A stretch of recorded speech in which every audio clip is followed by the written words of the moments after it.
एखादी घटना घडून जाते पण पुढचे कितीतरी वर्ष तिची चर्चा मात्र ऐकायला मिळते. 27 वर्षापूर्वी आपल्या देशातही एक अशीच घटना घडून गेली, जिनं संपूर्ण देशाला हादरवून सोडलं. 1996 मध्ये असं काही घडलं की जनतेचा कायदा आणि सुव्यवस्थेवरचा विश्वास जवळजवळ उडाला. नमस्कार, मी भाग्यश्री आणि टीओडी मराठीच्या या क्राईम सिरीज मध्ये आज बघूयात प्रियदर्शनी मट्टू मर्डर केस, वास्तवात उतरलेला डर. एकतर्फी प्रेमातून बड्या बापाच्या बिघडलेल्या पोरानं असं काही केलं की ही घटना कितीतरी काळ लोकांच्या मनात घर करून राहिली. ही स्टोरी ऐकताना तुम्हाला कदाचित शाहरुख खानच्या डर सिनेमाची आठवण होईल, कारण यात पण मुलगा मुलीच्या प्रेमात पडला, तिला प्रपोज केलं, तिनं नकार दिला आणि मग मग काय, एक दिवस अचानक तिचा मृतदेह सापडला, तेही तिच्याच घरात. आजची केसही अशीच आहे. या प्रकरणात एका मुलीची हत्या झाली, खटले चालले आणि गुन्हेगार समोर असून पण त्यांची सुटका झाली. का? तर तो फक्त एका IPS अधिकाऱ्याचा मुलगा होता म्हणून. न्यायव्यवस्थेविरोधात देश रस्त्यावर उतरला आणि एक नवा लढा सुरू झाला. ही गोष्ट आहे 1996 ची. प्रियदर्शनी मट्टू नावाची मुलगी दिल्ली विद्यापीठाच्या लॉ फॅकल्टीमधून LLB करत होती. श्रीनगरमध्ये शालेय शिक्षण, जम्मूहून BCom केल्यानंतर प्रियदर्शनी मट्टू दिल्लीला पोहोचली. दिल्ली युनिव्हर्सिटीमधून तिनं कायद्याचं शिक्षण घ्यायला सुरुवात केली. सगळं सुरळीत सुरू होतं, पण त्याच वेळी प्रियदर्शनीच्या कॉलेजमध्ये तिचाच एक सिनियर होता, जो तिच्यासाठी अक्षरशः वेडा होता. कॉलेज सुटल्यानंतर तिच्या मागे मागे जाणं, तिचा पाठलाग करणं हे त्याच्यासाठी आता रोजचंच झालं होतं. संतोष एवढ्यावरच थांबला नाही, पण त्यानं कितीदा तरी प्रियदर्शनीला प्रपोज पण केलं. संतोषनं जितक्या वेळेस तिला प्रपोज केलं, तिनं तेवढ्याच वेळेस त्याला नकार दिला. प्रियदर्शनीला वाटत होतं की संतोष कॉलेजमधून पासआउट झाला की हे सगळं प्रकरण थांबेल, पण प्रियदर्शनी चुकीची होती. पासआउट झाल्यानंतरही संतोषचं बुलेट घेऊन कॉलेजच्या खेटा मारणं मात्र सुरूच होतं.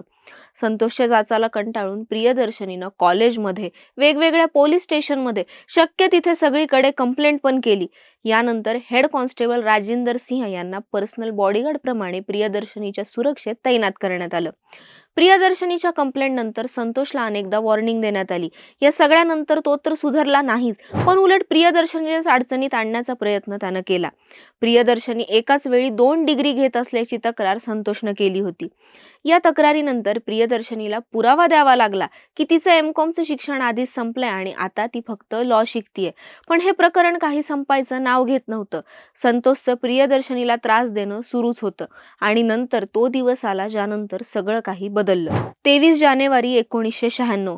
प्रियदर्शनीचे पर्सनल बॉडीगार्ड राजिंदर सिंगना त्या दिवशी ड्युटीवर यायला थोडासा उशीर झाला. त्यामुळे प्रियदर्शनी, तिचे वडील चमनलाल मट्टू आणि आई रागेश्वरी मट्टू सोबत कॉलेजला निघाली.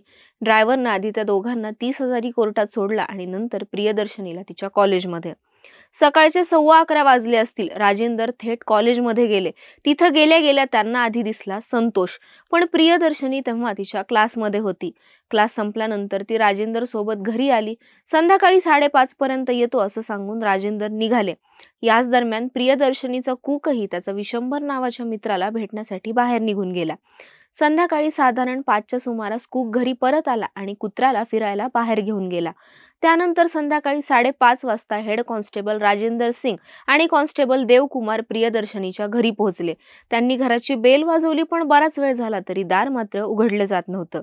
थोडा वेळ वाट बघून मग ते दोघं मागच्या दरवाजानं आत जाण्यासाठी निघाले, तर तो दरवाजा आधीपासूनच थोडा उघडा होता.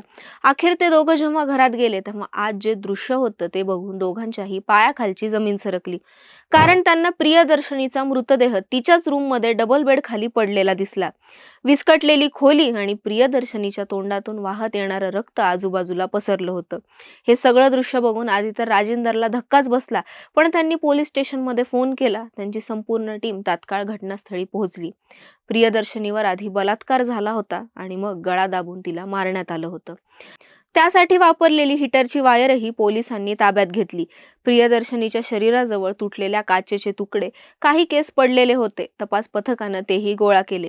हा भयंकर प्रकार घडला, पण प्रियदर्शनीच्या आई वडिलांना मात्र याची कानोकान खबर नव्हती. 7:30 वाजता ते दोघं जेव्हा घरी आले तेव्हा पोटच्या पोरीबद्दल ऐकून ते पुरते हादरले. त्या प्रसंगीही प्रियदर्शनीच्या आईनं एकच नाव घेतलं, संतोष. आणि त्यांचा हा संशय चुकीचा पण नव्हता, कारण या सगळ्या मागे संतोषच होता.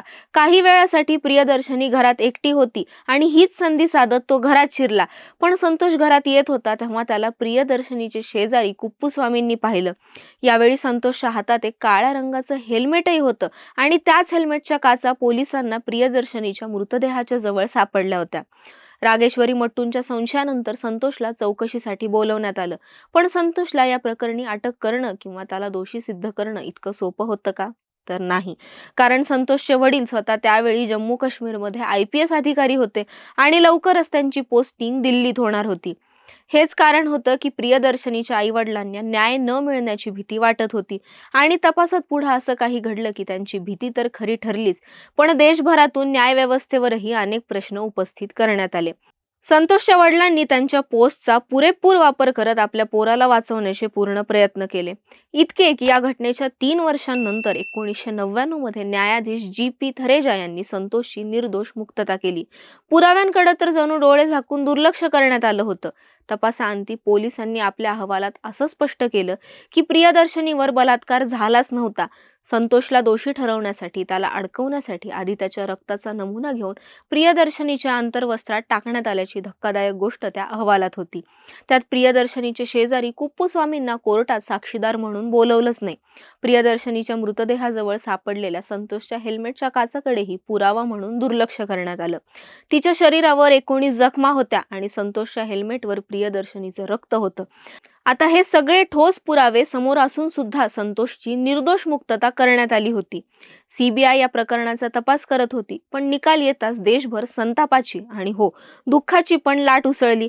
कारण एका मुलीची दिवसाढवळ्या हत्या झाली. अपराधी समोर असून त्याच्या विरोधात पुरावे असून पण त्याला मोकाट सोडण्यात आलं होतं.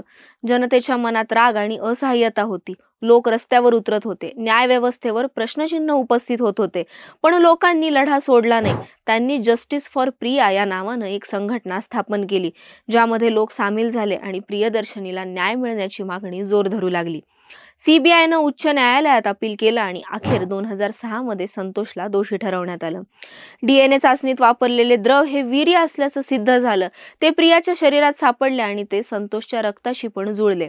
संतोषच्या वडिलांनी आपल्या मुलाला वाचवण्यासाठी शक्य ते सगळे प्रयत्न केले, पण तब्बल 7 वर्षांनंतर दिल्ली उच्च न्यायालयानं संतोष कुमार सिंगला फाशीची शिक्षा सुनावण्याचं कौतुकास्पद काम केलं. पण फाशीची शिक्षा टाळण्यासाठी संतोषनं पुन्हा सर्वोच्च न्यायालयात दाद मागितली. सर्वोच्च न्यायालयानं दिल्ली उच्च न्यायालयाच्या आदेशाला स्थगिती दिली. 6 ऑक्टोबर 2010 रोजी सर्वोच्च न्यायालयानं संतोषची शिक्षा फाशीवरून जन्मठेपेत बदलली.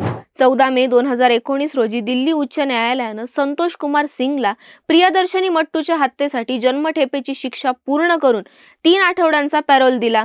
त्याला त्याची LLM चाचणी देण्यासाठी परवानगी देण्यात आली. उच्च न्यायालयाच्या निर्णयावर प्रियदर्शनीच्या वडिलांनीही नाराजी व्यक्त केली होती. संतोषचं प्रियदर्शनीवर एकतर्फी प्रेम होतं, पण तो तिचा नकार मात्र पचवू शकला नाही. पण खरंच एकतर्फी प्रेम असं असतं का की ते आपल्याच प्रेमाचा जीवही घेऊ शकतं? याबद्दल तुम्हाला काय वाटतं कमेंट करून सांगा आणि अशाच व्हिडिओसाठी टाइम्स ऑफ डेमोक्रेसीच्या YouTube चॅनलला सबस्क्राईब करायला विसरू नका.